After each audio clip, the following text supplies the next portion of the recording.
us ever really agreed on it to my knowledge. But I love her though, and I think she loves me.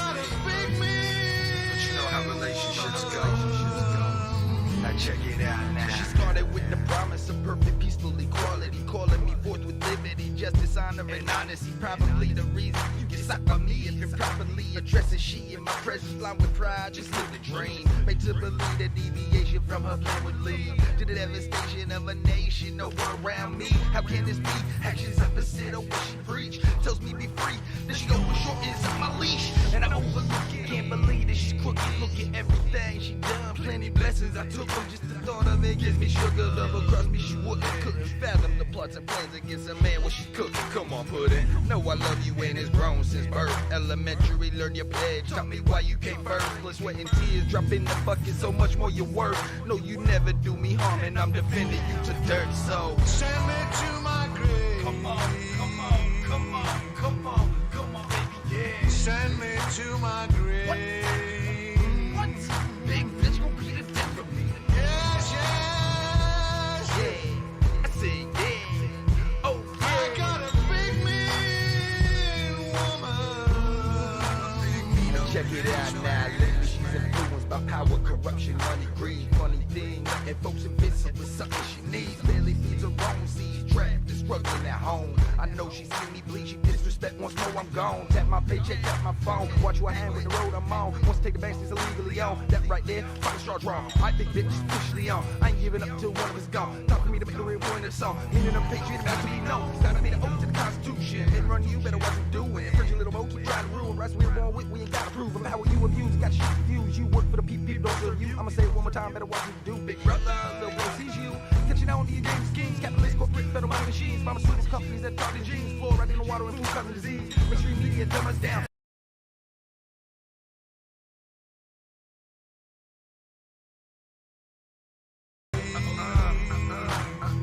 I don't think so, baby. Send me to my grave. What? Big bitch won't be the death of me. Yes, yes, yeah. I say yeah. Oh, I got a big mean woman. I saw that I was supporting and defending the Constitution of the United States of America against all enemies, foreign and domestic, that I would bear true faith and allegiance to the same. So Yes, yes, yeah. liberty and justice. Steady losing. Only American dream if you're snoozing. Wake up, we cruising, but who got control? Certainly ain't the people, don't believe that shit no more. Drivers driving reckless, back to reckless. We all getting ejected, and when this happen, man, the whole world gets affected. So to leaders once respected, tell them check this. Our term for scary, a Leonidas kick to the chest, bitch, this America. Send me to my grave. that's about how it is right there, man. Send me to my It's a complete love grave. hate, you know. Even if I wanted to run away, Yes, yes, she'd yeah. probably end up tracking me down. I got a big mean Something's gotta change, woman. man. We gotta fix this. Yo, what's up everybody? I'm Jim Connor Josh and welcome to Beyond the Apex, where we talk about motorcycle everything and then some. This week, we survived the snowstorm. I spent about 2 hours digging my soccer mom minivan out of the snow at like noon today. It was not fun, but I got it done. And I know Butter's with us tonight too, so we both survived. However, the guest that we had scheduled for tonight, I know some of you guys were tuning in to check out talking about sales and financing on buying a new motorcycle. Our guest wasn't able to make it tonight. We're going to have to reschedule that one, so I apologize ahead of time. However, Butter actually has a lot of experience in buying and selling bikes. He does it on a regular basis, so we're going to still touch on some of those topics tonight anyway. He had some family. I just spoke to him. He had some family members that he was still helping get their cars out. He was traveling with plows back and forth, and he didn't think it would take as long. Plus, he was busy at the shop today, so he does want to apologize to everybody who's going to tune in. We are going to reschedule Nick, and we're going to have some cool stuff when he comes on. We're talking about some discounts for the store and stuff like that. So Right on. we'll catch him again. Right on. So the man that needs no introduction, actually, the one that you were just hearing speak right there, Where is it? is my co-host Butter. Butter, what's up with Oh, you, that man? guy. What's up, Josh? Man, what's going on? Playing in the snow all day today? Ay, Jeez. ay, ay. Yeah, I don't have a snowblower like you, so I can't knock it out that quick. Well, I am the plug. I can get you one cheap. You said it's electric too, right? It's not even gas powered. Yeah, yeah, actually, yeah. So, it's funny. It's funny because when it came across to us, I didn't know nothing about Mm. snowblowers. So I spoke to for those of you guys that are tonight we'll be talking a lot about people that we know and promote their business. But PJ of Punisher LMC, who's the host of the biggest 9/11 run in all of New York City, I reached out to him because he is a professional when it comes to snow blowing and removal of snow business. And I asked him, I says, dude, I got this like really cool. And he's like, well, if you're gonna use it for home use, it's great. It's got a little good torque. It's gonna last you 30, 40 minutes tops, but it's just for the front of your property. So for the price, you might as well jump all over it. And it actually worked out. It's an electrical green snowblower, and it lasts about 30 minutes, 30, 40 minutes, depending how much power you're using out of it. And the good thing is I don't have to store it with gasoline. I don't have to Mm. mix anything. And it's foldable. The thing is foldable. It folds up into like a little box. It's pretty Yeah. dope. Well, you know what? I used good old elbow grease today. I was out there. I don't even have a shovel actually. Don't give me too much crap, everybody, please. But I actually don't even have a shovel. So I walked 3 blocks to my to my van, and I was actually digging my van out with a dustpan and a scraper. Literally, I was just scooping with my hands the entire two Wow. hours. Icy That's terribleness, crazy. but yeah. But I tell you right now, no, before we start the show, I want to take the time out to dedicate this show, being that it was like a really crazy day. Last 2 days are crazy. Last week was crazy. I want to take the time out to send our condolences on behalf of the show, Beyond the Apex, and the Hustle King family to Todd of Heroic Racing. Mm. He just lost his mom 2 days ago. Todd, our love and our condolences are with you. We support you. I know you are a huge, prominent member of the motorcycle committee. You've made many, many, many suits for many, many riders, and people reach out to you. You're a really great guy, and we want to, extend our condolences to you and your family, Todd. And the New York Safety Track family sends their love as well. I know as a part of that amazing group, everybody up there sends their love. I know you have actually. I found out being a part of the New York Safety Track forum that's on Facebook.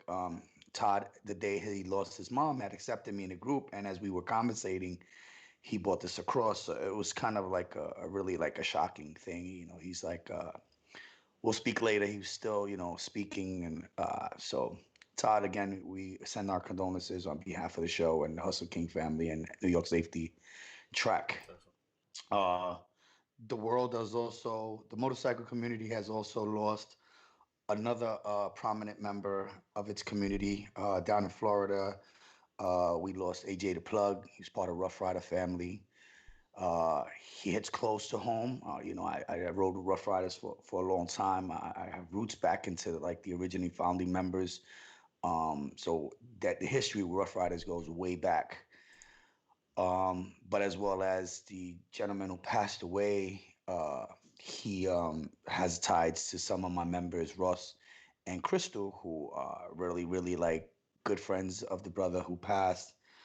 So we want to send our condolences to the Rough Rider family, everybody down in Florida, our fellow Hustle King members who are mourning his loss.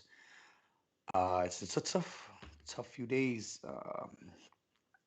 And this there's a big event coming out, if I'm not mistaken. Let me just fall into my there is an event going on, I think it's February 8th, to commemorate AJ's passing, if I'm not mistaken. I will I excuse me, I will definitely post it up. There is a GoFundMe. If you go out to Sincerely Lean, She was the young lady who was involved in the accident with him as well. Um, Definitely would like to have everybody just hit her page. I'm gonna repost it on my Instagram and Facebook. So if anybody wants to post it, you can. And there is a GoFundMe for the Does this family. event go on? This goes on at the track though, right? No, this event here, February 8th, I'm telling you right now, there is an event for the gentleman, AJ. Let me just go in. Sorry. Yeah, there is a ride out. So here it is, Rough Riders. Uh, Gonna read it out to you guys right now. Central Florida Rough Rider Memorial Ride Out for AJ. It's gonna be Saturday, February 6th, 2021. Meetup is at 10:30 a.m. Kickstands up at 11 a.m. sharp. The address is 12,900 Waterford Wood Circle. Uh, I'll be escorting the family. So definitely check out AJ the Plugs Instagram. There's information on there. There's also a GoFundMe. It's linked to the bio. Uh, the account right now is managed by his family. So I mean, he's originally a New Yorker who went down to Florida, made his life down there. Was definitely doing his thing with the Rough Rider family. And it's sad that uh, there's still circumstances being mitigated, figuring out what exactly happened. But it was really sad day in the biker community because he was well loved from top to bottom on the East Coast and all around in the bike world. So again, our sincere condolences from the Hustle King family and Beyond the Apex family to AJ and his family. We got some of his people in the chat right now actually posting up about it too. I don't know if you saw that.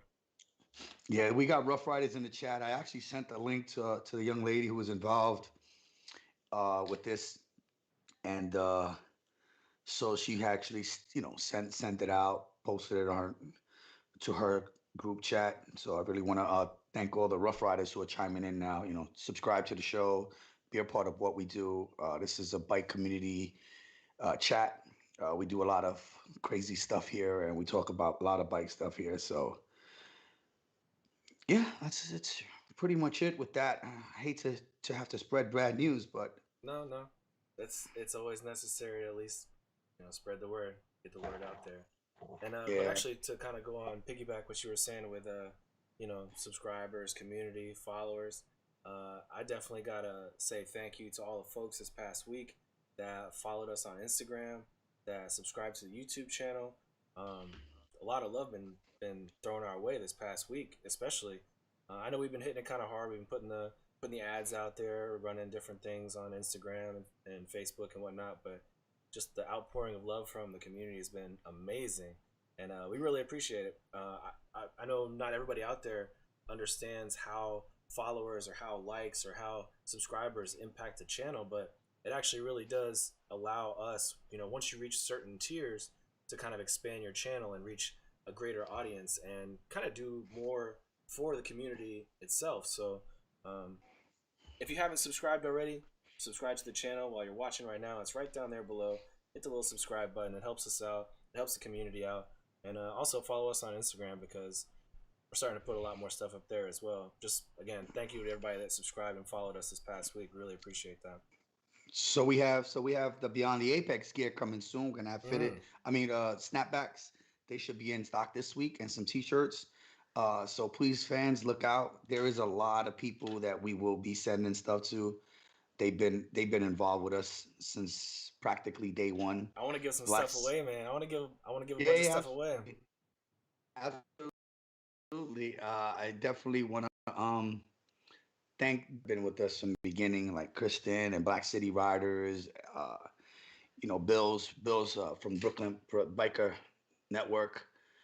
We've been growing, and it's been showing. People are checking us out. We've been growing. It's been showing. I thought you were gonna write a little song right there. No, not for me, not today. But yeah, so like, let's see here. One other thing too. I specifically told this guy this week that I was gonna shout him out in the intro because I don't know. It's not very often that people actually hit up like the social media page and actually like I don't know, just seemed like they just want to talk. They just want to have a conversation. This dude Ryan Forster, um, he followed us, and then he came over to YouTube and he subscribed, and then he followed my personal Instagram as well. But it seems like a real cool dude. Doesn't have a bike yet, but that's another reason why I want to shout him out because I knew tonight we were gonna be talking about you know purchasing that first bike or what to look for in a motorcycle when you purchase a bike. So hopefully Ryan's watching tonight. He hasn't posted up in the chat or anything, but I told him to be here. Hopefully he's watching tonight because we're gonna talk about it. So we're also, right before we get into it, we also had a mom and a 13-year-old boy watch our show. I'm on it. Tristan King and Mrs. King, thank you. We received a little note from them last week, and we didn't realize that our audience was a lot bit younger than we expected. We are flattered that the younger audience is checking us out. So we will keep this PG-13. So Miss Tristan gave us some amazing uh, critique. Mm-hmm. It wasn't criticism. I think it was professional critique. And as a mom who is a Christian mom, and I applaud her for reaching out to me, considering that the Hustle King and myself and yourself, we're involved in so many charities and just we're always promoting love and peace and stuff like that. So I figured, what, I made a promise to Miss King that I will keep my sailor mouth to rated PG-13 out of respect for her, and not even to laugh about it, but I am honored and flattered that a younger generation, younger audience. Tristan King is an avid CCS racer. He is a New York safety track rider. Sal, who was on our show last week, is actually one of his pit coaches. Yeah. So he was on the show, and there were several people from New York Safety Track that chimed in on the show. But I do want to say thank you to Mrs. King for the professional critique and reaching out to us. I told her that she has my word. If I slip up, she can hit me on the phone. She has my direct number. She can FCC me During the show, be like, "Yo, Yeah. butter, watch it." Yeah. So we have a lot of people in the check-in tonight. I'm gonna just say hello to Kristen. Kristen, thank you so much. She's Black City family. I mean, she's a huge supporter of what we do here in New York, what Black City does.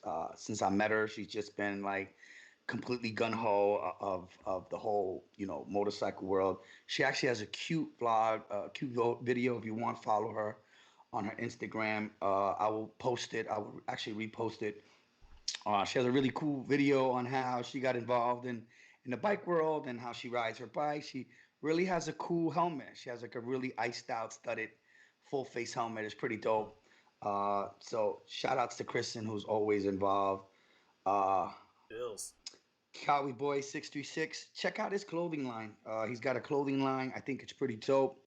He's kind of like incorporated the whole keep back 200 feet. For those that don't know, Yo, that's funny actually. I didn't know Cowboy636 came and checked out the show because I'm one of his followers on Instagram. I love his apparel line. The Cowie Yeah. front with the bandana. I love that mess. So- I need to get me one of those. yeah, so he's got some really cool Cowie apparel. I mean, it ain't Cowie. Cowie, it's his brand, Cowie Boy. Right. But it's he's a Cowie fanatic like me. He's a stunner. I really like the shirt. I dig the concept. Keep back. When the stunners are out there, we always try to keep back behind them because you never know. If something slips up or they gotta make a quick stop. You don't want to be hitting somebody from the back. So his shirt is definitely dope. Check him out. His Instagram is CowieBoy636. Check out his clothing line. Support minority business. He's definitely in the game heavy. A lot of love there, right there. He's always showing me love, I should. constantly. So definitely check out his apparel. Yeah, Brian put me on him. I love his channel. He's always got good stuff, good videos, good apparel, good everything.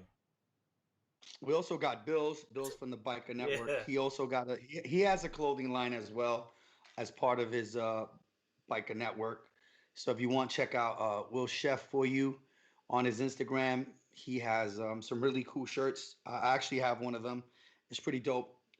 Actually done on one of my favorite shirts. So a lot of people who print their clothing, they some people try to be cheap and skim off the price of the the cost of the shirt. But Bills has actually one of my favorite shirts. So he prints on one of the best shirts you can print on out here on the East Coast for the cost. So if you want, make sure you check him out, support his clothing line. And then tonight, also want to shout out Dirty Left Shoe Apparel. My girl Tatiana, she's from Florida. She is an amazing person. She's actually donated multiple times to different charities that I've worked with. Always showing me love. She sent me a gift package with cool stuff. So if you purchase anything from, you get like stickers, you get a bandana, some other stuff that comes with it. It's a pretty cool gift bag for the price of the shirt. So don't be cheesy if you see like, oh, why is this shirt so expensive? But the packaging comes with like some really cool stuff. So if you're out there, check out Dirty Left Shoe Gang. They're based out of Florida. I know Auntie April was out there this week. She's hanging out with That's her. where It's pretty she's dope. at.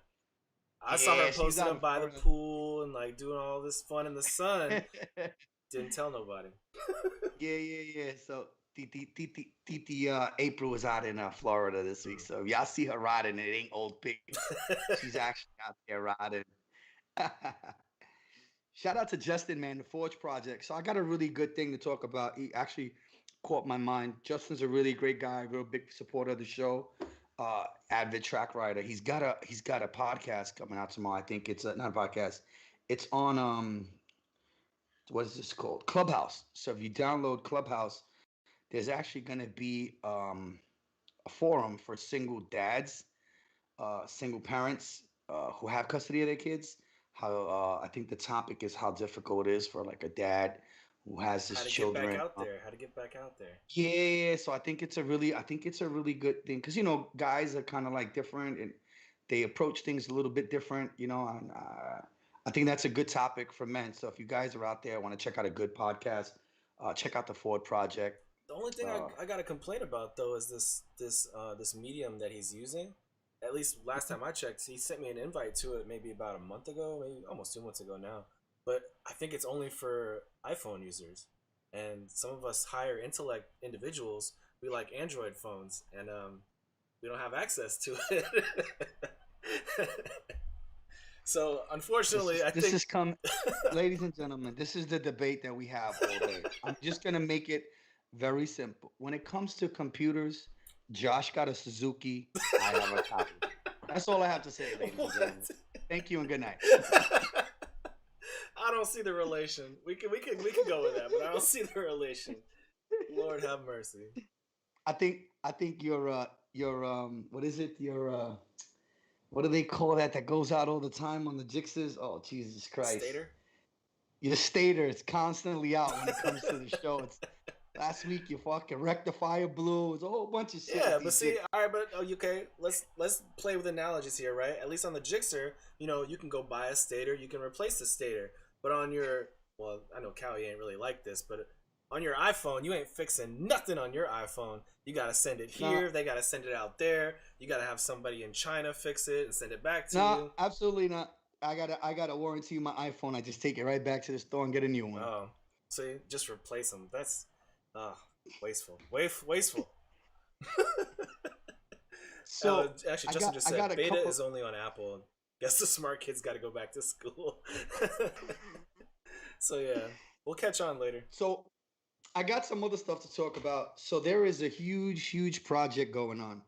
I was reached out by Black City Riders. Those are my guys. As family, we've grown so tight.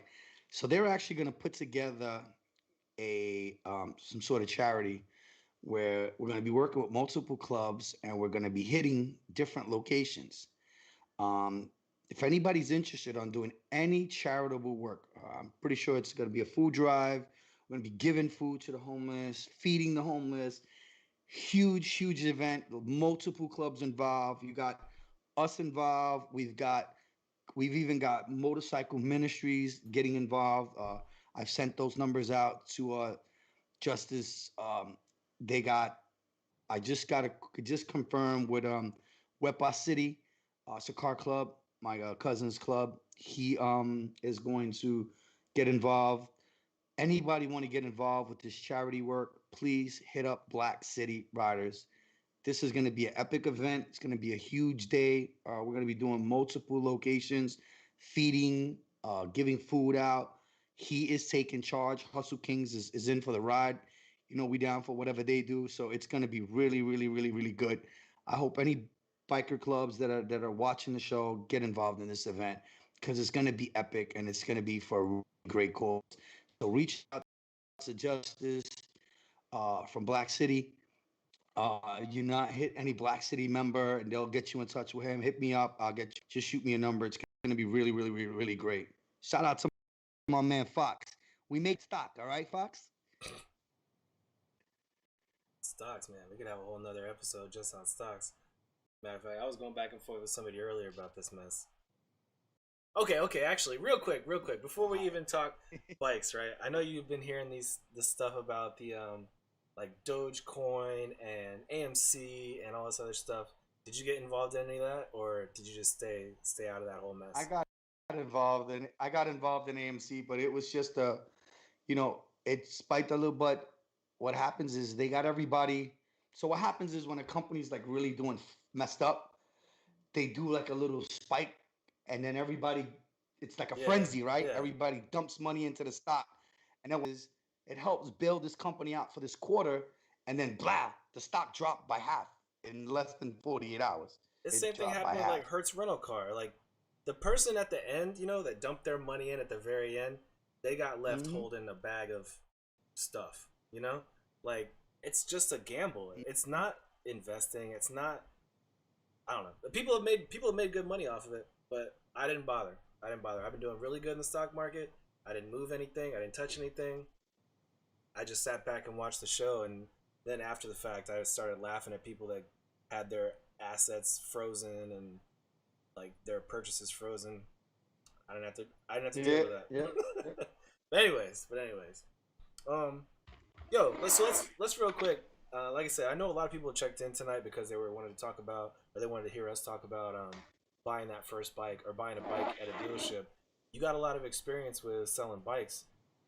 Let's give the people at home some information. Specifically one guy. I mean, I'm sure you've heard all the different comments in the forums. Like, hey, I'm this size guy. I'm trying to buy a bike, or what should I buy if it's the only mode of transportation that I have? Just so the most recent conversation that I came across was, what is the best bike to buy for a first bike? What do you got for people? So there's never what's the best bike for a first time rider. People have different weights, sizes, heights. There's so much that goes into play. It's not easy. It's like buying a helmet. You got to find one that fits, that's comfortable, you feel planted on, you feel it's fast enough for you. Because, you have some people that never rode, but they'll get on a bike and, it's like, it's easy. It's an easy fix. So I could never say there's an actual, like, perfect first bike. What I can say is don't try to go out of your way to buy a super bike, a VF4, an Aprilia, an H2. You might have the money for it, but your chances of getting killed on it are a lot higher if you've never ridden a bike than it's to buy more common or more just basic for the first time. You know what I mean? Like driver's license, and I mean some people do, but nobody gets a driver's license and gets an F50. Driving a Lambo. They start small. The thing about purchasing bikes is that, and we'll get into that a little bit more deep, but there is no perfect bike. You want to sit on something that you feel comfortable, that you're going to be capable to hold up and learn, because you have to balance this thing, until you get the hang of it. You have to definitely balance this thing. The biggest mistake most people do is, they like super sports bike and they go buy an R1. But you want to buy an R1 is your first bike. Oh, Valentino Rossi. And I'm the like, Rossi okay, argument. he's like a 30-year professional, dude. Like, yeah, you're not gonna be able to ride that thing like he does. So, some people, it's this crazy thing. But we're gonna be definitely talking about financing and stuff like that. So we'll get into it. A lot of time, guys, this is the most. If I had a nickel, actually, if I had a penny for every time I heard this, I'd be rich. I would say, Go but ahead, Josh. before we even go any further, though, I would say obviously there are exceptions to the rule. You know, I like to play devil's advocate because I can see both sides of the fence, and I know that people can go out there and they can buy the R1 for their first bike, and they can do just fine. The number of times that it goes sour is probably more often than not, but you know, it's all about the rider's mentality, their temperament, and you know, kind of what drives them to get that bike in the first place. But part of the conversation that I wanted to like stress to people is that so it gets brought up all the time that the fundamentals are the same on every motorcycle, which I would agree. By the way, I'm also a BRC coach, so I mean I teach the fundamentals on all sorts of bikes, whether that be a Honda 250 Rebel or somebody that buys a brand new R1. The fundamentals do apply to every bike the same. However, what they what we don't really stress on the in the BRC that you really get into when you do the ARC, BRC2, MSRC, or any other like advanced level course is that you gotta kind of get certain things out of your head depending on the type of bike you're riding. You know, um, how do I even put it? You know, like even like a technique like everybody always says trail braking. Trail braking into a turn is not something you learn in the BRC. There are more advanced techniques. There are more advanced things to learn about motorcycle riding that you don't learn in the fundamentals. And I think that also applies to the type of bike that you ride as well. You know, your body positioning and your muscle memory on a Rebel 250 are not going to be the same as it is on even a VTX 1500 or, you know, a Ninja 250. So I've had the experience where I learned how to ride on, on a Ninja 500 and then I jumped onto a VTX, I think 1300. And I was like, this is like learning all over again. I don't know what the hell I'm doing right now. So back to the original point of buying, you know, your first bike. I would really stress to people though, definitely buy the style of bike that you want to ride. You know, if you really want to ride a sport bike, don't buy a Rebel 250. Don't buy a, you know, a Harley Davidson whatever. Buy the sport bike and learn how to ride that because Yeah. that's what you want, you know? And I try to tell people, you know, there's different style sports bike. You know, there's the 500, which you rarely see nowadays. Now they got 400s and 300s, you know, but I think the problem with that is some people are afraid to go too big, too small, because they don't want to be made fun Mm, of. But it's always one. mm, And again, I try to tell people based on body weight, size. Like for me, like if I was a first time rider, I definitely wouldn't buy a 300, 400. I'd buy a mm. 600. If I'm going to use back and forth to the city, like some people I know, all right, get it for that purpose. But when you decide to go on a really good ride, you're going to be In the way in the back. back. Yeah, truth. If you pull up on a 300 at any ride I'm doing, unless I'm on the Indian, you're going to be way. I'll send you the directions, buddy. That's how far back you're going to go. Yeah, yeah, I might be finished eating by the time you get there. But yeah. anyhow, so the 600. So let's get into this. First of all, this is the common mistake. We're not even going to talk about bikes in terms of size. That's a whole. We're talking financing. So the biggest misconception people get is, yo, I've been financing my car for 6 years or whatever. I done financed 5 cars and my credit is great. Oh man, you were late on payments for 2/3 of your fucking loan. So yeah, you paid the loan off. You leased this car, yeah. Yo, they give leases to Moses. You could be dead and you can get a lease. Yeah, I mean, you could get dead and your interest rate gonna be like 30%. You know why? This is the misconception. Cars are very easily repossessed. Mhm. Motorcycles, they are very, very hard to repossess. So when you ask, why can I get a loan? Because I financed my car and my credit score is a 535, but I'm paying 3% interest. So this is how it works. Right? You go to Major Auto, you buy yourself that nice Charger, income tax check. The Charger is $6,000. It's 10 years old because I'm gonna cut it the way it is. I'm gonna give it to you raw. Your car is 10 years old. Um, it's got maybe 60,000 miles. It was probably leased, and It's probably sat on a lot somewhere, but your credit score is still a 535. Yeah, Major Auto World done sold you a $8,000 car. Your payments are going to be 279 a month for the next 80 months. Do the math. You'll be paying for this car twice. So not only did they on it, the bank make money on it. Everybody's making money on your badass credit score. Hmm. Now, when it comes to guys who have a bad credit score and they're like working their credit and all that, credit is a whole different thing. If you want credit advice, hit me up. I charge you for it, but hit me up. I'll salvage your credit and I can get your score up anywhere between 50 and 100 points in 90 days.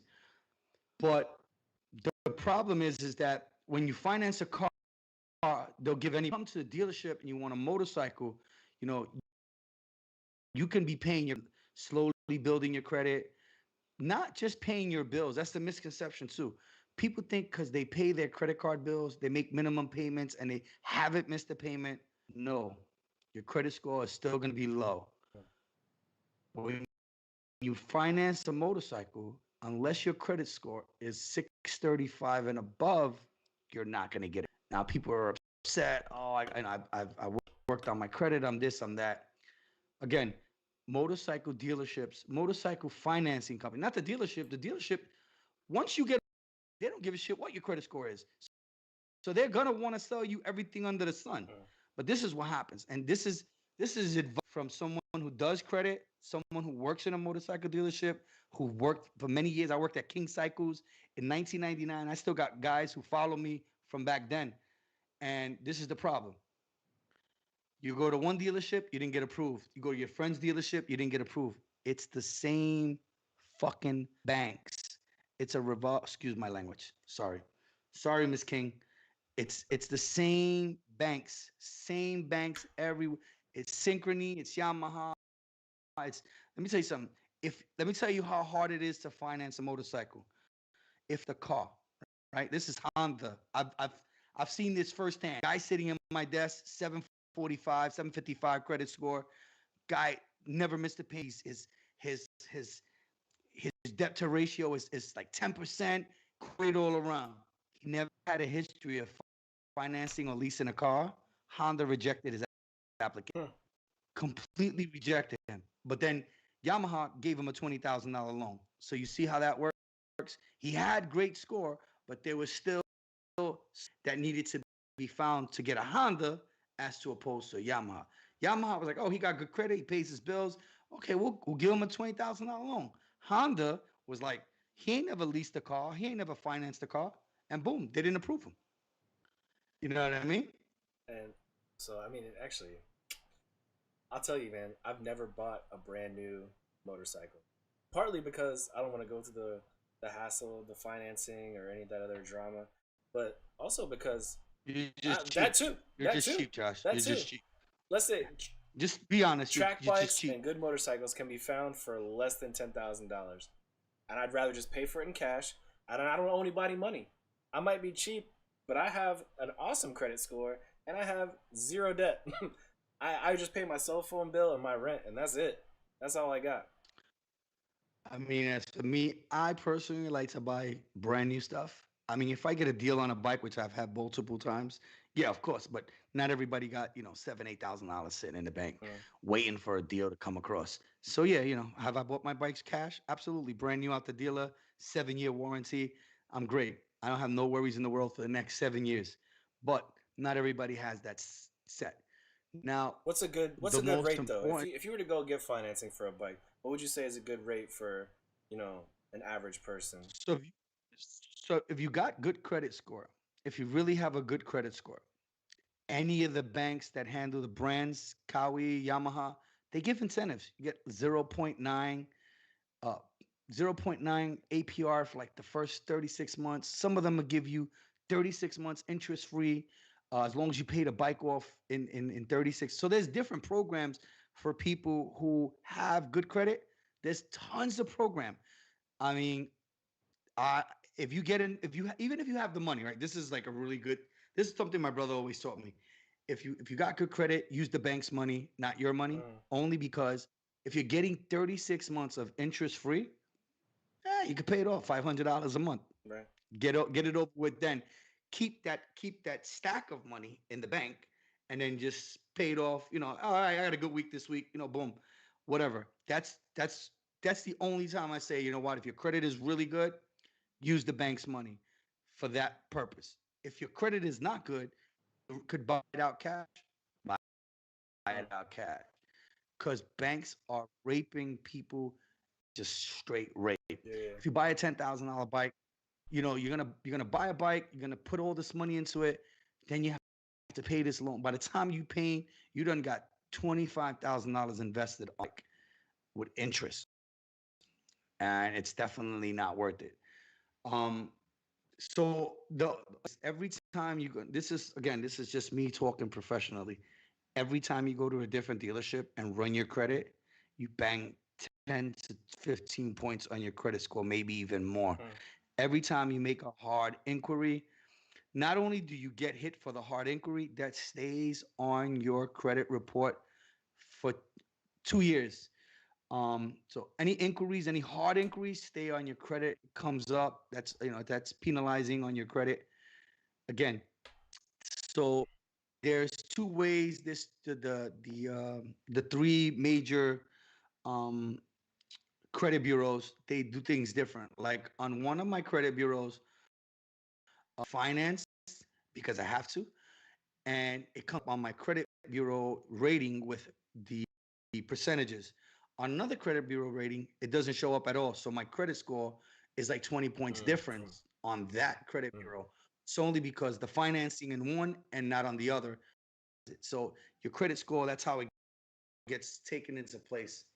Um, yeah, financing is the easiest thing. A good deposit is always good. Try not to. This is. I'm gonna let the cat out the bag. When you go to the dealership and you finance the helmet, the jacket, the glove, the exhaust, the cover, dude, you're paying interest upon interest upon interest upon interest. Be smart. Come to me. I can walk you through it. This is what I do for a living. You can hit up Concierge by Hustle Kings. We help people get really great rates on bikes, and we definitely walk you through the process. We get you the best. I mean, there's people out there. I know Bills can speak for me. George out of Island Power Sports. So many people that I've worked with. Edub 730. Those guys can tell you. I mean, I done help people get bikes left and right. There's multiple clubs. I know Bill has actually bought me multiple people business. Hollywood Stunts. The first time we met Hollywood Stunts and we did business with him prior to us sponsoring him the first time, I think he walked in with like 5 sales right off the back. So he came into the dealership looking for sponsorship, and he had already 5 bikes already sold in the last 2 weeks. You mentioned that before. Yeah, because we gave him a great deal, and that's how it is. So what a lot of people don't get, and this is like the biggest. I want to say this on behalf of all dealerships throughout the United States. A lot of dudes see that freight and prep on their motorcycle deal.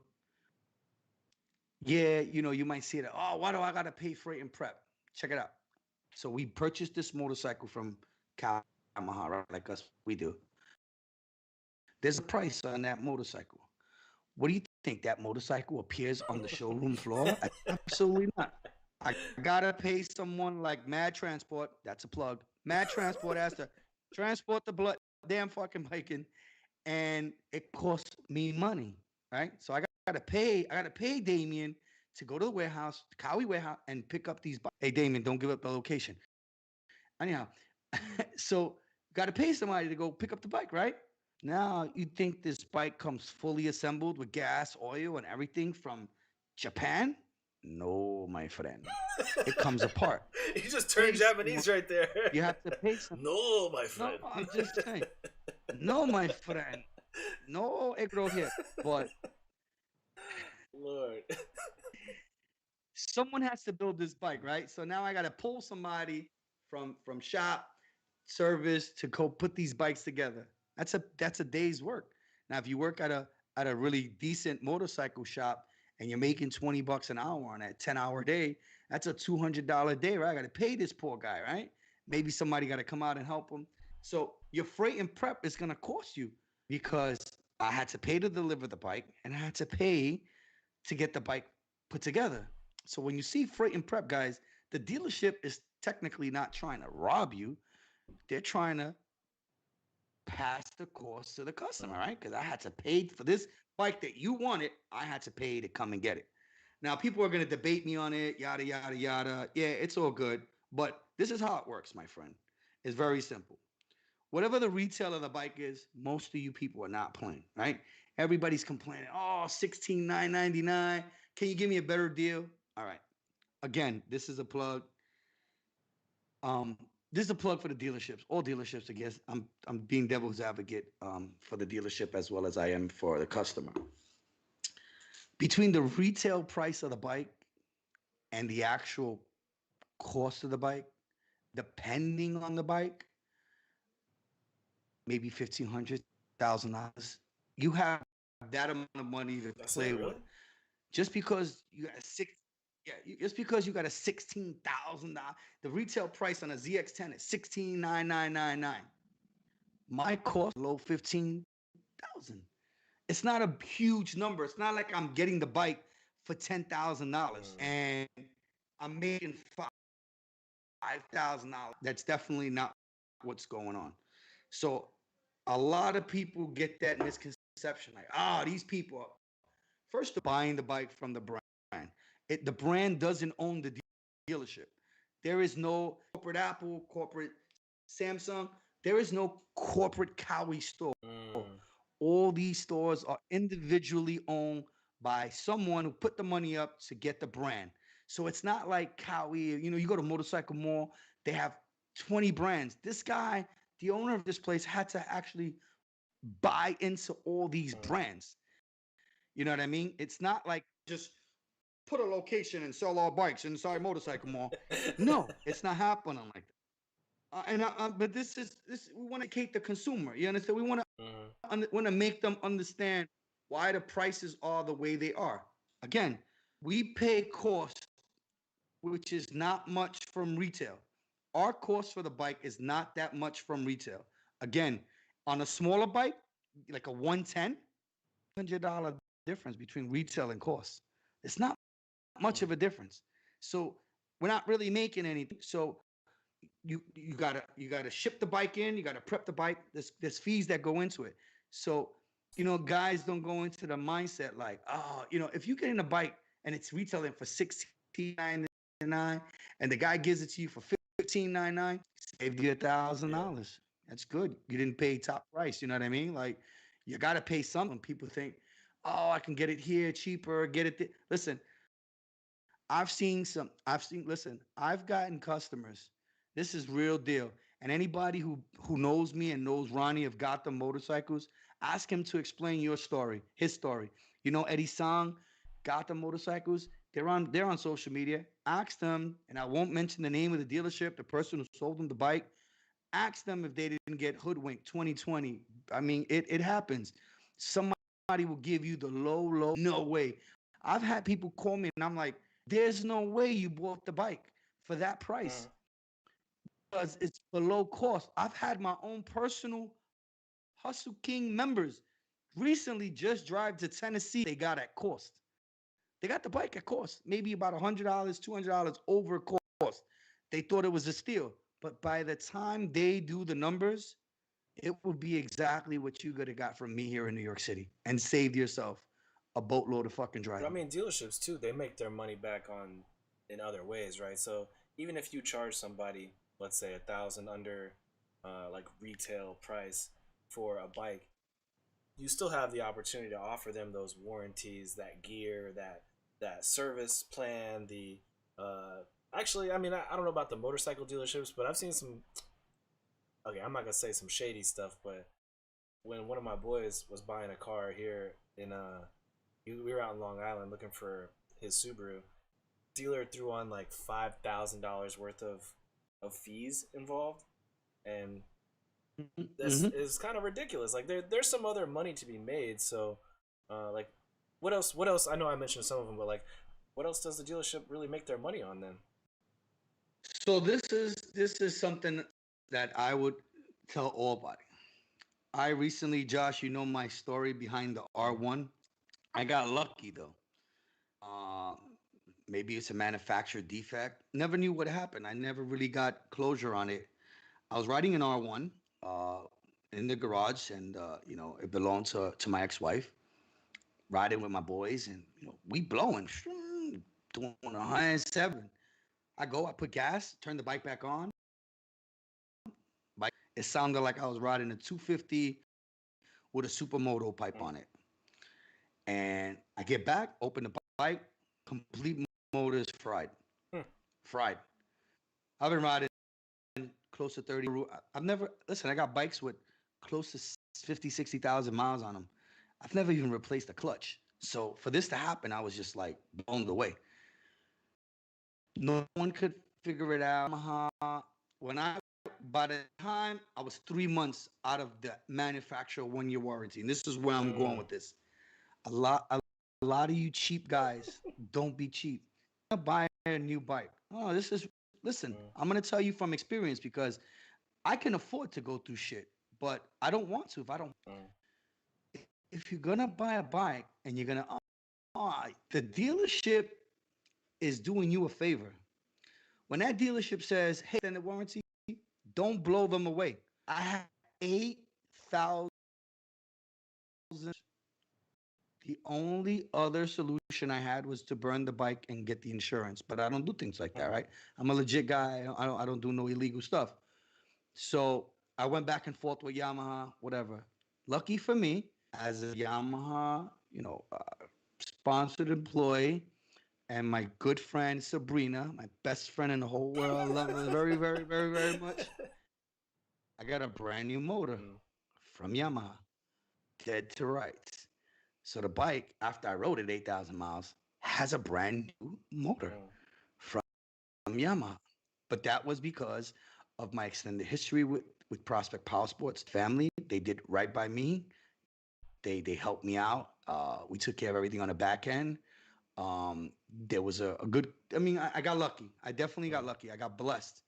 But if I didn't have these people in my corner doing the right thing for me as a long term, I bought my first bike from there in 1996. Me and Sabrina were teenagers when I first bought my bike there. Okay, that's how far back we go. It was an FZR. Um,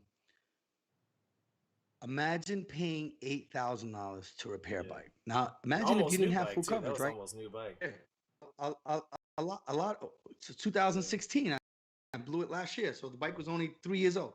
Now imagine you go and you from overseas, right? You got that tax-free money, and you drop 15 grand on a brand new R1, and you blow it and have no clue how that happened.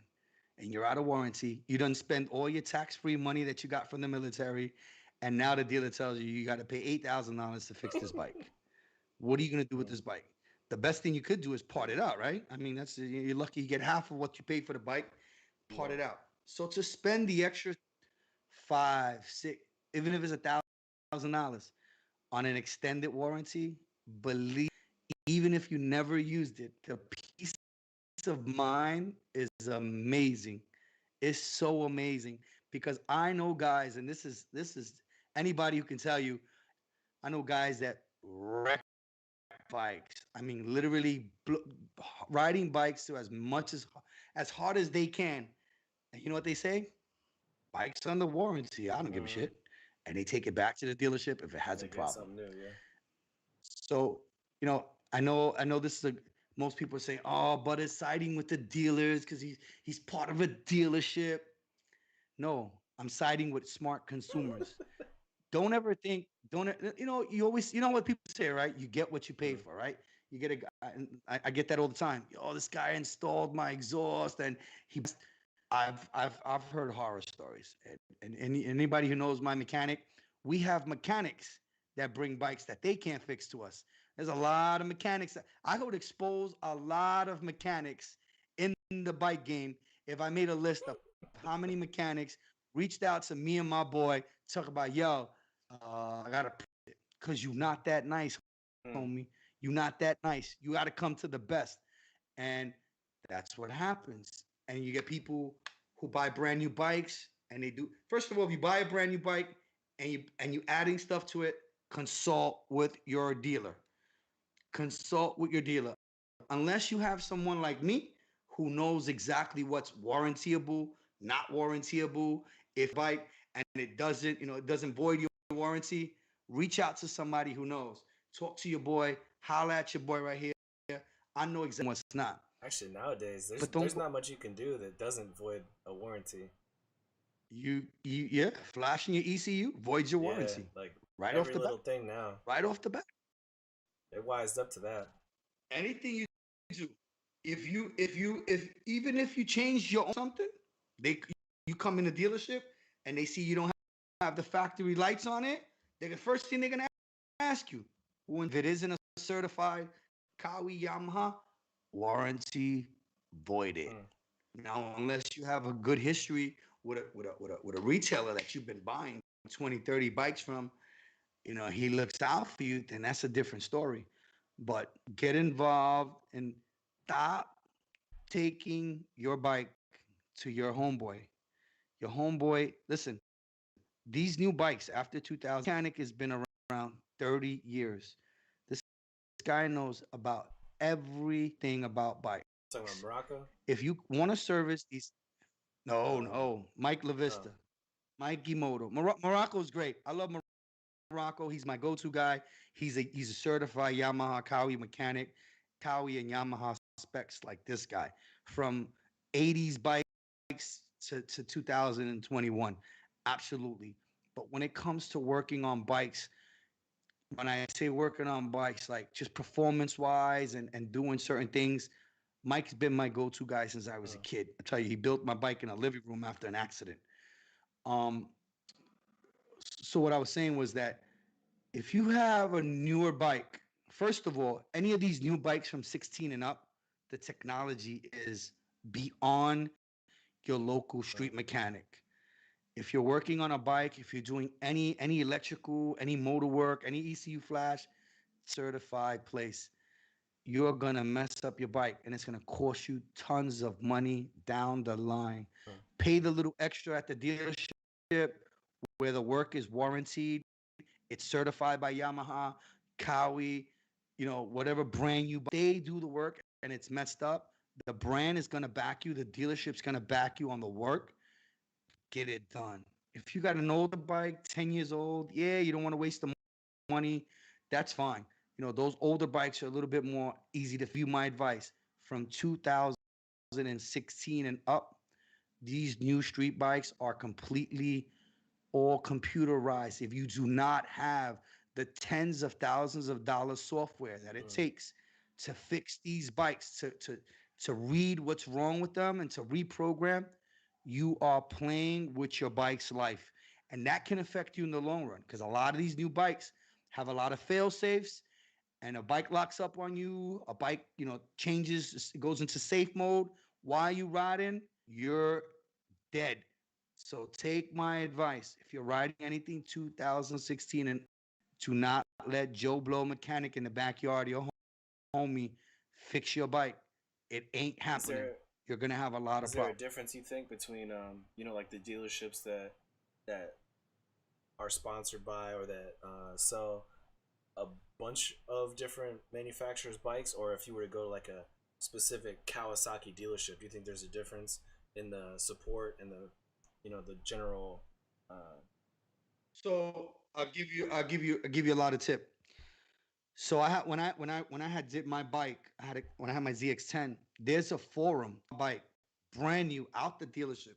Literally while Andrew, rest in peace, Vispoli, was delivering me my bike, I said to him, wow, these new Cowies sound like they have a because it was real hard. mhm.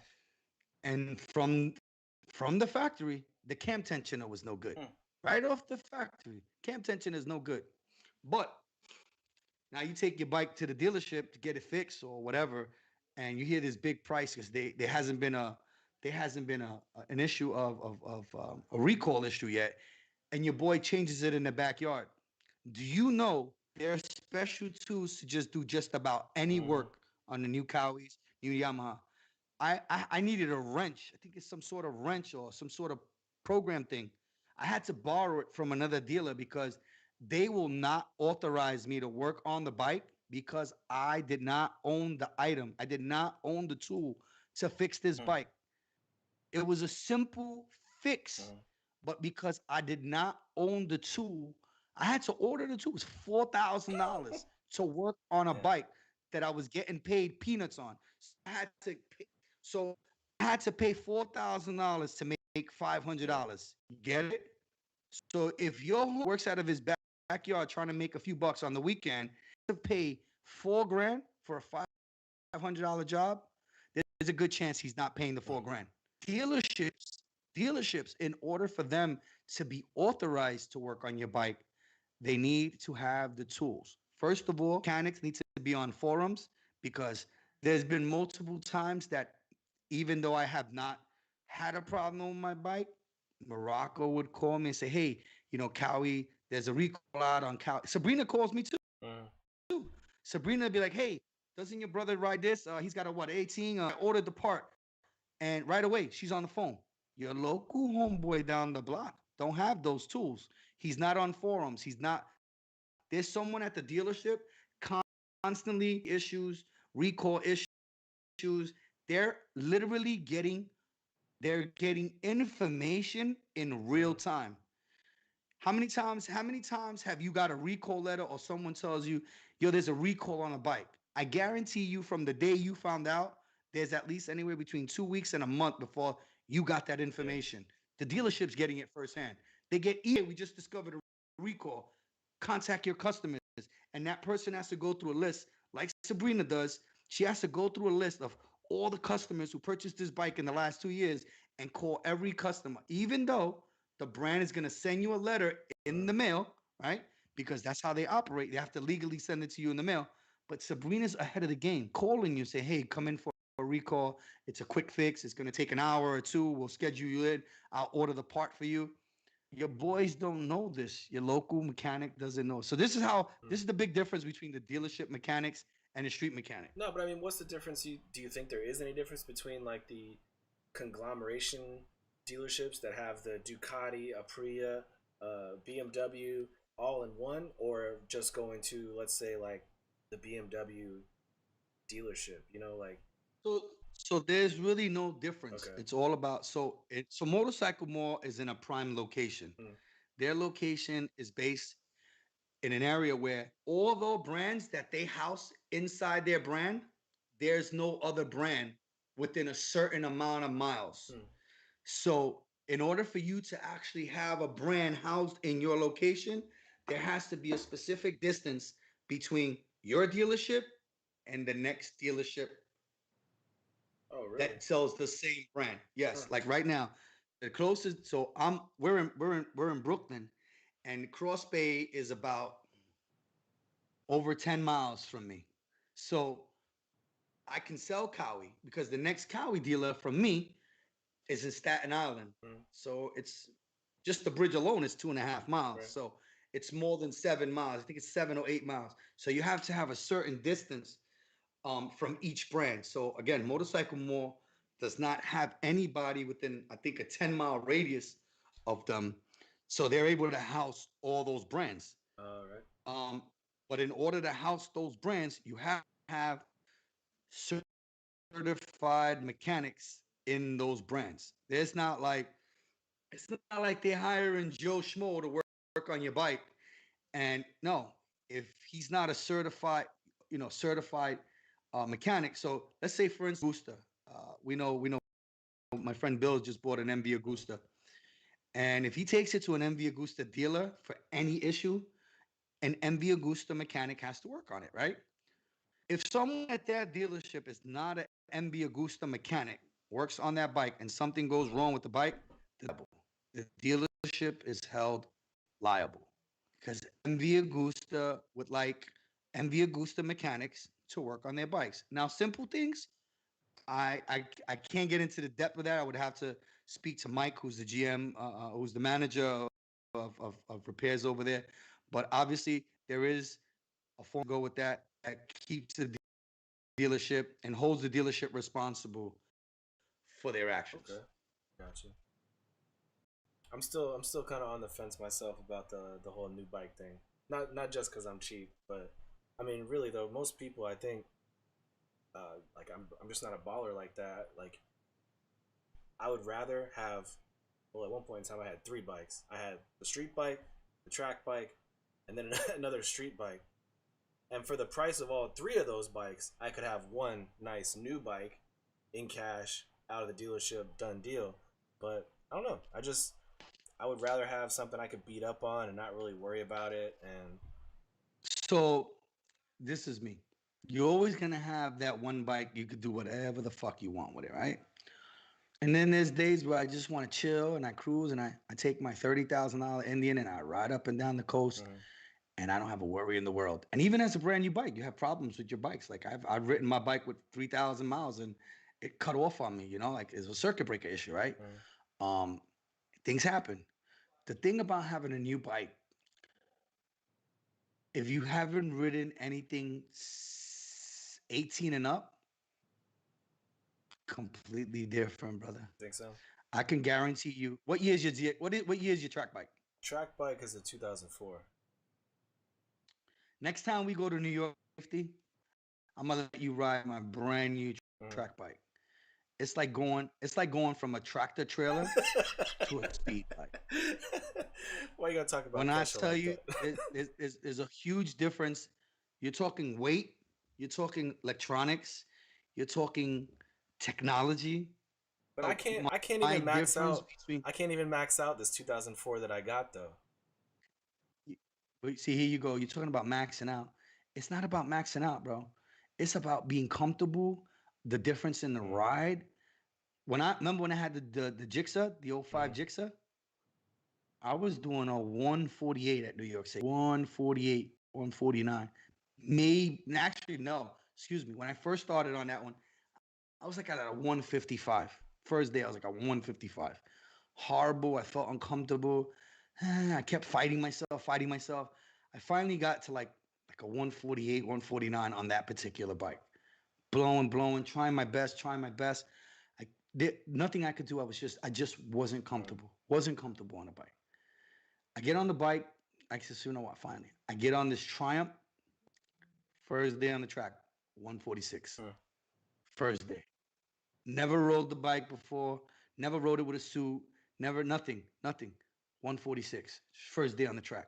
And my mechanic Mike could tell you from his words, no lie, I picked up the bike a day before I went to the track. So I didn't have no street experience on it. I wasn't riding it. I've never rode a Triumph 675 ever in my life. Took it to the track. So see the difference? The technology was 10 years difference. So the bike was so much more different. Weight, components. I mean, I had so much other stuff on this bike that came stock. And it was a stock bike as to opposed to a track GSXR that I bought from a coach. You understand? The difference between that 10 year was almost 10 seconds. That's a lot, brother. That's a lot. You understand? First time I took it to New Jersey Motorsports, I was blasting. On a rainy day. I had Michelin rain tires on it. I was having the time of my life on a rainy day on a track. I would have not been able to have that great of a time on the 05 Gixxer. Absolutely not. So even in the street, if you have an 04, even me that I'm 100 pounds heavier than you, I'm smoking you if I have a newer bike. Even if it's the same engine size. The capabilities on these newer bikes are so much more different. Braking system, I mean, you're talking technology is really advanced. Braking, So I it mean, does that it for you, KRT though. system. I mean, that's cheating, man. Like people were making lap times back in the 80s and 90s that we can't even keep up with. Like it doesn't really matter. I know the technology is gonna support you and it's gonna make things feel different for you, but I would rather take this 2004 and set a record lap than a brand new Ducati. Matter of fact, you seen the It ain't YouTube happening. video about the Ducati versus It the ain't happening. Gixxer?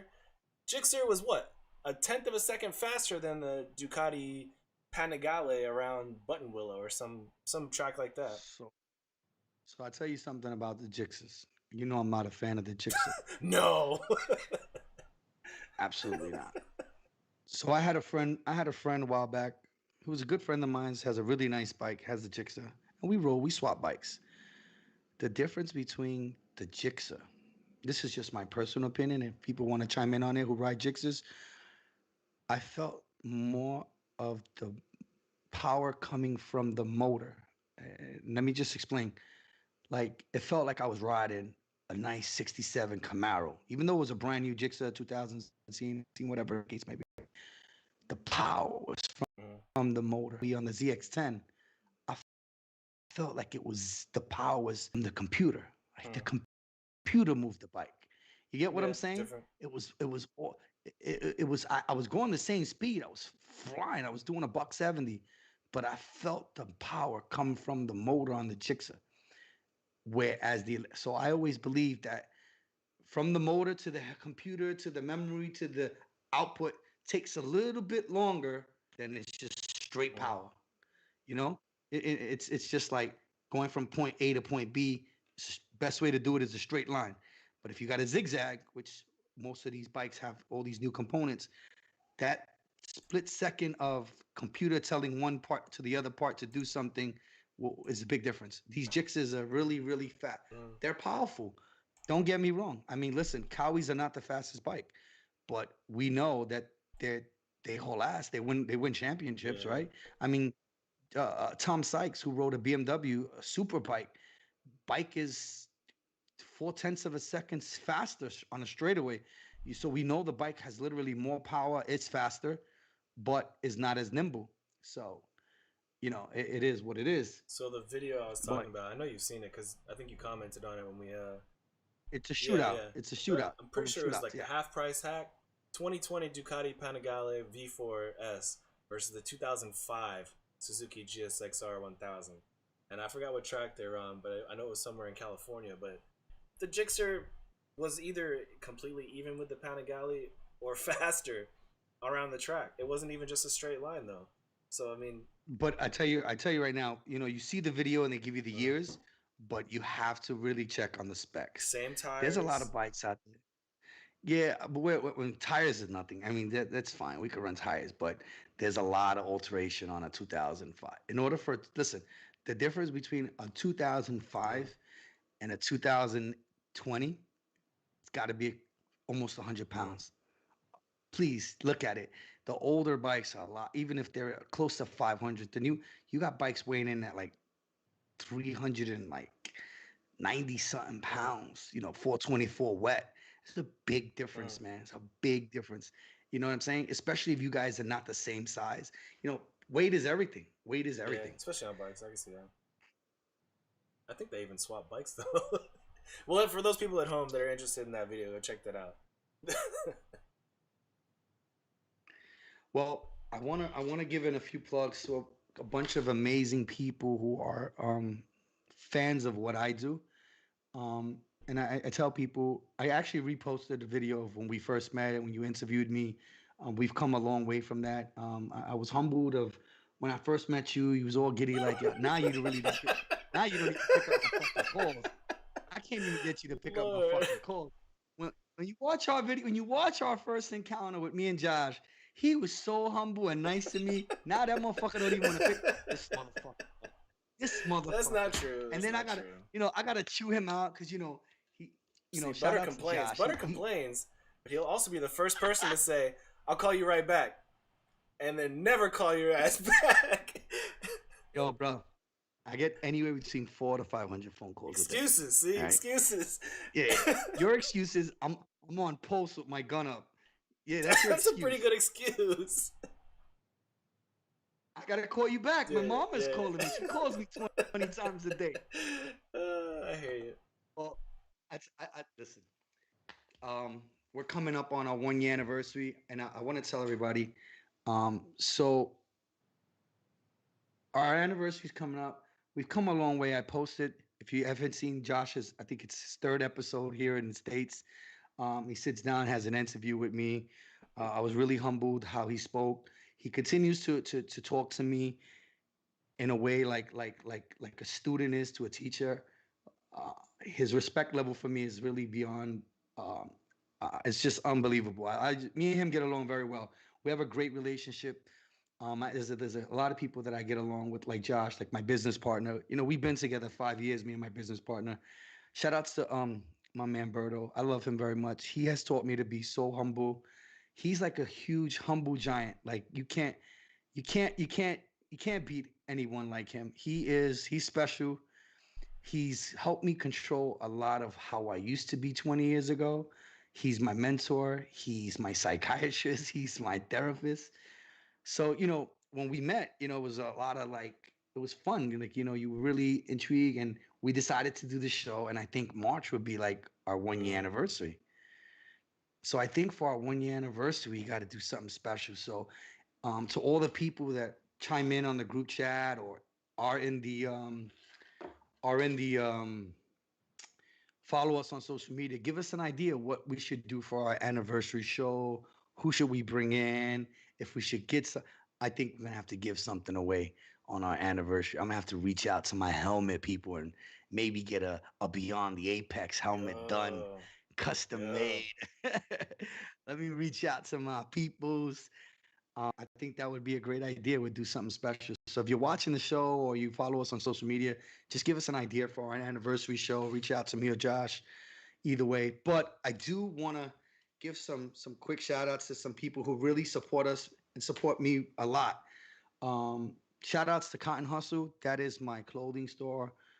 Since the pandemic, it's been a little rough struggle, but we've managed to maintain. There's a lot of people who have supported us, even with our limited opening.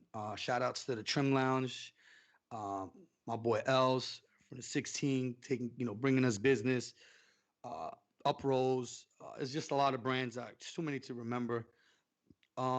Prospect Power Sports, who continues to we're actually printing the Beyond the Apex shirts at Cotton Hustle. So shout out to my partner Alberto, who's always there for the brand or the show, anything we need done.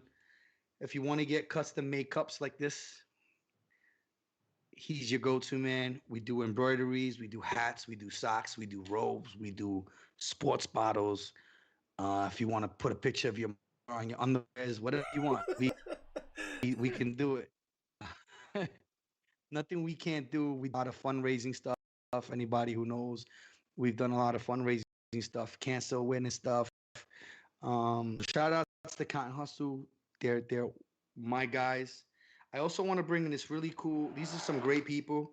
The actual husband and wife who actually made this for me. Um, he was kind of like my bodyguard in school. So check this out. These are custom made Hmm. dominoes. Have my name on it. The box has my name on it. This is my childhood friend. His name is Anthony DeLeon. He has an Instagram called The Leon Craft Shop. You can check him out on my Instagram. But check out my custom made dominoes. Shiny. It's nice. See what it says on it. These are custom made Hustle Kings. They're glass enclosed with wood. Pretty dope. So check out the DeLeon Craft Shop. They also made me these cool things because I can't put my hot coffee cup on my beautiful table without a coaster. Cool engraved coasters with the King logo on it, Yeah, Hustle King written on it. those are tight. I put my glass cups on it. So definitely check them out. The Leon's Craft Shop. They make all this cool stuff. They make jewelry. If you want to get some cool stuff made, definitely check.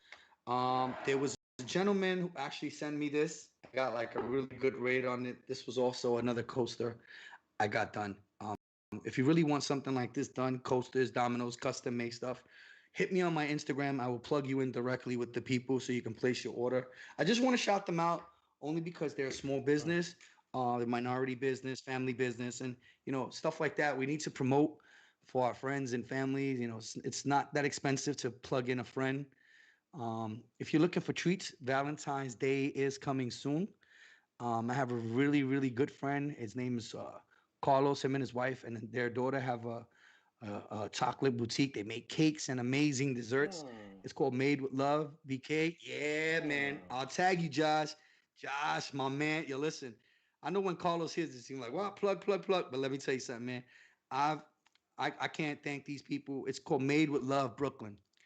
Just let them know, Hustle King sent you. They make amazing, amazing treats. They have these dope $25 boxes for your girlfriend if you want to do something nice for her. Definitely hit them up. Made with Love, Brooklyn. Really great, great, great treats. There's so many people I could just continue. So many people For show real. us love. It's crazy, man. Especially since I you get so much mentioned like love. this whole year, we've been getting a lot of like great feedback, some constructive criticism, some praises. Like it's been a great year. We're not quite at the year mark yet, but we're getting there. Actually, now that we're mentioning We're it getting, too, Mr. Sinister's in the chat. He's like, a year already. yeah, I saw he jumped Yeah, in. a year already. He was on the second show. He was actually on the second show. That's gonna be the anniversary coming up. We should probably have him back at some point as well. Actually, Shout out my man Corrupt from Delaware. He's a good brother. I met him through a fellow brother, Hustle King. Really good dude. Yo, Corrupt, nothing but love. Definitely got to chop it up soon. Can't wait for the weather to get better. Coming down there, brother. yeah, I gotta yeah, we listen. Our relationship with certified knee draggers went from non-existent to like mm. family now. You're doing Yeah. I work for gotta thank them. you for that. I definitely I've gotta done thank you some for work that. for them. I mean, I till this day, all my gear has. He won't take my money. Carlos will not take my money. I'm pretty sure at one point he's gonna start taking my fucking money. But sorry.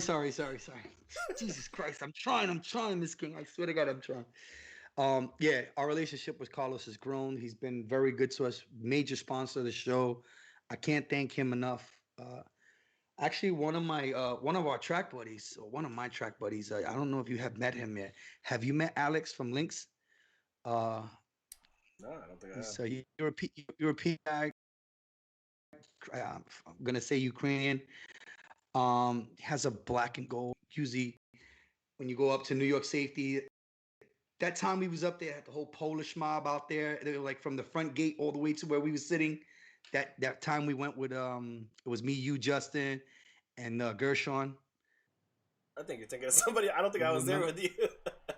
I think you was. Oh no, it was Justin was there. You wasn't Yeah, there. yeah. So I went with Justin. Actually, Justin was there. So man, he's great. He does professional home security installation. I mean, this is like state of the art shit. Like this is like White House. Well, I can't even not say White House because they just got infiltrated, but this is like Fort Knox security. The Capitol did. Yeah. He sent me he's actually watching us from his house on his 75-inch screen Lord. TV in his room in his man cave. He's like, look, he's like, yo, brother, I'm watching the show on the shout outs to my track buddy Alex and all his boys, the Polish mob, the Ukrainian family, all my crazy Europeans are amazing. I went to track with them several times. You know this all the time, right? There's no race at the track. And these people are as far as I'm gonna deal with. These people don't even speak. Some of his friends don't even speak the English language because they still have their native tongue. And I sit at the track with this guy, and we break bread. And these people are it's all brotherly love, man. It's amazing meeting Alex. I met Alex at Prospect Power Sports and she hit me up. She's like, "Yo, this crazy guy. He wants to go to the track with you. He wants to go to this track event. He wants to go to this track event." And I'm thinking, all right, it's like some new kid on the block. And nah, man, real guy, real dude, has a lot of friends, tracks. I mean, these dudes, we're talking, he comes up there 10 to 15 deep Hmm. easily.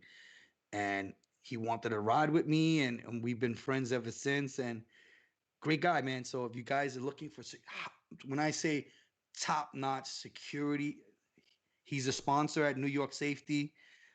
Greg and him are very good friends. If you definitely want to top-notch security stuff, look him up. Josh, we talked a lot of Yeah, trash yeah. today. It's about that time. We need to get out of here at some point, so we can start winding down. Is there any any events coming up this week or next couple weeks that we should let people know about? Again, look out for Black City Riders. If you want to get in touch with Justice or anybody at Black City, There is a huge charity event in the works. Hustle Kings is a part of it. Black City has they've taken full force and taken care of the city. So we want to their lead. They're doing it the right way. And I always say if it ain't broke, don't fix it. Lead Hustle Kings will follow suit and whatever they need. And we just ask anybody who wants to come out again.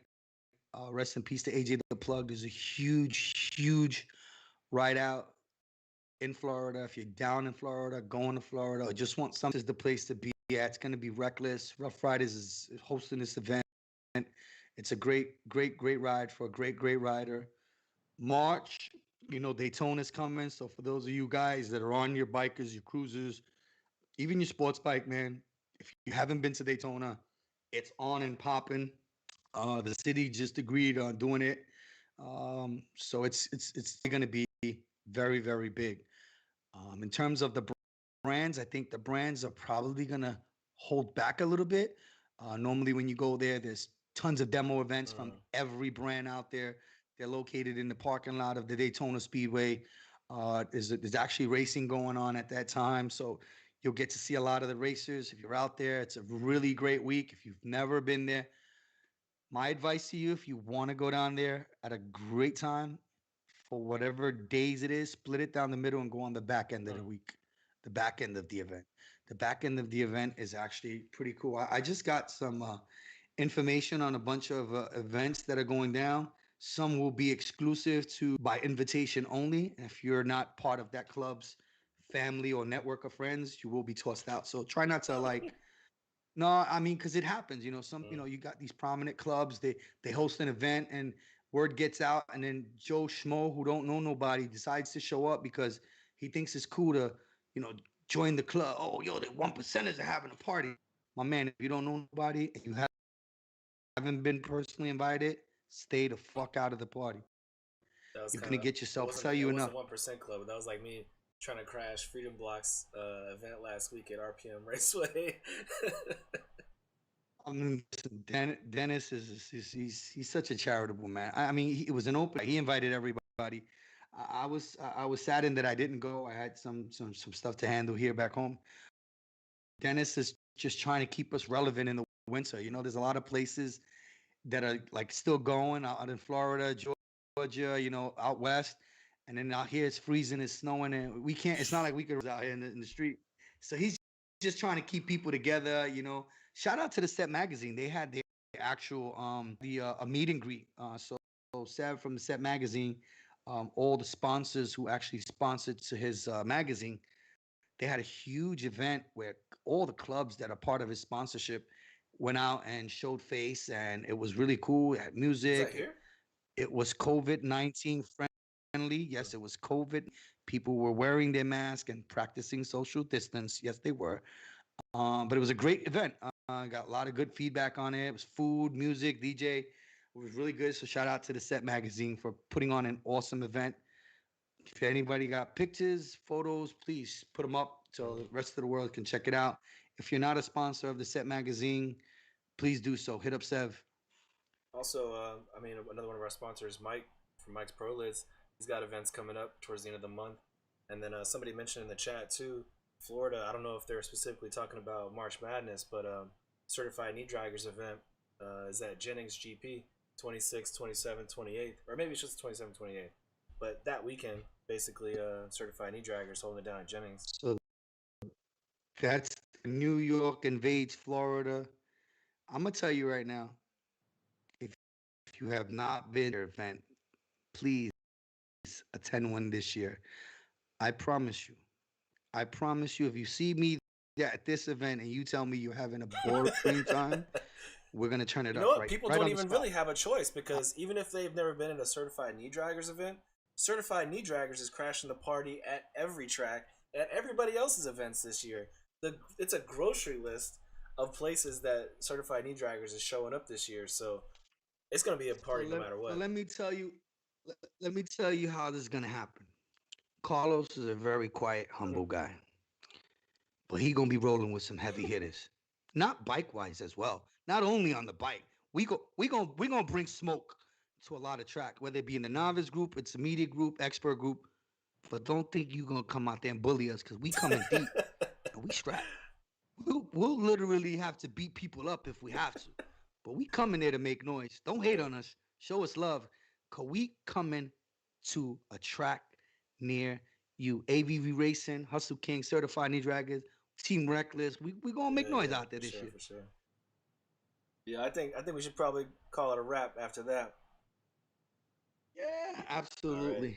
So all you people at home, thanks for joining us tonight. We really appreciate it.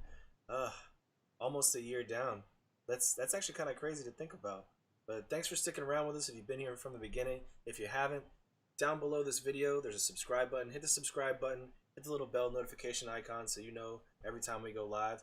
But in case you don't want to just get reminded of it automatically, we're here every Tuesday, 8 p.m. Eastern Standard Time, Beyond the Apex. Me, Butter. Usually we have some guests on to talk from different, facets of the motorcycle world, but tonight things happen. We didn't get a guest tonight, but usually we have somebody on to talk about something interesting.